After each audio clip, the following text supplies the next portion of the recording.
هێشەکانی کۆماری تورکیا جاری یەکەم و کۆتا جار نییە بەداخەوە سەروەری خاچی عێراق پێشێل کراوەوە لەو چوار سێوێژدا کە هەرێمی کوردستان وەکو هەرێمێکی دان پێدانراو لەلایەن دەوڵەتی عێراقەوە ئەوە چەندین جارە ئەو پێشێلکاری سەروەری یاسا و سەروەری خاک و نیشتیمانی هەرێمی کوردستان پێشێل دەکرێت لەلایەن دەوڵەت تورکیاوە ئەویش بەداخەوە کە تا ئێستا چەندین کارەساتی جەرگبڕی لێکەوتۆتەوە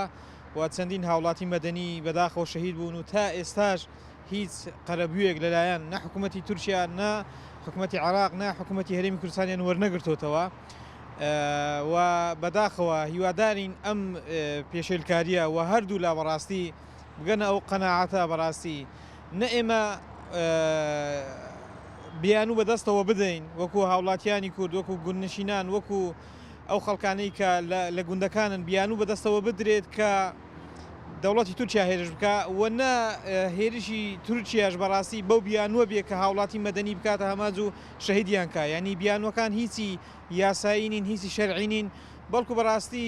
کللتوری کوردکوژی و کللتوری براکوژی و کللتوری بەڕاستی ئەوەی کە کورد بەدەستی بێگانە بکوژێ کۆتایی پێبێ هەر دەوڵەتێک کە سربەخۆ بێت سەروەری خاچی هەیە سەروەری ئاسمانی هەیە سەروەری ئاوی هەیە بەداخۆ دەبینین ئێمە سەروەری ئاسمانی و سەروەری خاکمان پێشێل کراوە چەندین جار هەم لەلایەن کۆماری ئیسلامی ئێران و هەمی لەلایەن کۆماری تورکیاوە بە بیانی بوونی هێزەکانی پەکەکە لەو ناوچە سنووریانە بۆیە بەڕاستی ئێمە ڕووی قسەمان ڕووی پەیامی ئێمە ئاڕاستی هەموو لایەنەکان دەکەین ئێمە بە هەموو شێوازێک مەحکوم و ئیدانەی ئەو هێرشانە دەکەین بەڵام لە هەمان کاتیشدا کە ئەوانەی وەکو ئەوەی کە دەبنە بیانوویە کە هەم کۆماری ئیسلامی ئێران هەم کۆماری تورکیا کە هێرش دەکەنە سەر خاچی هەرێمی کوردستان و هاوڵاتی مەدەنی تێدا شەریکن بیان و بەدەستەوە نەدرێ بۆ ئەوەی کە چیتر بەڕاستی ئەم هێرشانە سەر و ماڵی هاوڵاتیان کە ئێمە بەڕاستی لە نزیکەوە ڕۆژانە متابعە دەکەین خەڵک ژیانی لەوێ نەماوە و گوندەکان چۆڵ بوون ئارامی و ئاساییی لێ هەڵگیراوە و بەداخەوە لە گیانی خۆی سەلامەت نییە ئەو گوندەی کە تێیدا لەدایک بووە ئێستا لەوێ ئاوارێ بەداخەوە دەبێت لە خۆیان بپرسن ینی ئێمە بەڕاستی وەکو کورد ئەوەندەی لە خەمی بێگانەدان ئەوەندە لە خەمی کوردانینە ینی ئەگەر بیریتان بێت کۆمەڵێک گەشتیاری عەرەب لە یەکێک لە ناوچە کوردنشینەکان لە ماوەی ڕابردووکرانە ئامانج کە ژمارەیەکی بەرچاو بەداخەوە تێدا بوونە قوربانی ئەوەندەی کورد و عەرەب لەسەری وەجواب هات ئەوەندە لەسەر خۆمان وەجواب نەهاتن بەداخەوە ینی دەبینین کە بەداخەوە کورد ئەوەندەی کە خزمەتی ئەجێندای بێگانە دەکات ئەوەندە خزمەتی ئەجێندای خۆی و نیشتیمانەکەی و خاکەکەی و خەڵکەکەی خۆی ناکات ئێمە من وەک چەلەکوانێکی هەولێر بەڕاستی بەداخەوە ینی دژی داژکارەکانی یعنی بەسەر باشووری کوردستان دەمێک کە ینی بێدەنجی هەیە بە تایبەت لە ڕاگەیاندنەکان و لایەنە سیاسەکانی باشووری کوردستان یعنی بێدەنجێکی گەورە هەیە لە ئەو داژکاریانە و یعنی بەو دوایی یعنی داژکارەکانی تورکیا بەرەو پێش چووە و زیاتر یعنی هەنگاوی بەرەو یعنی هەڵگرتووە ئێمە وەک یعنی لە هەولێر داوا دەکەین یعنی لایەنە سیاسەکان ڕاگەیاندنەکان لە باشووری کوردستان زیاتر هەڵوێز وەرگرن بەداخەوە بێدەنجێکی گەورە هەیە یعنی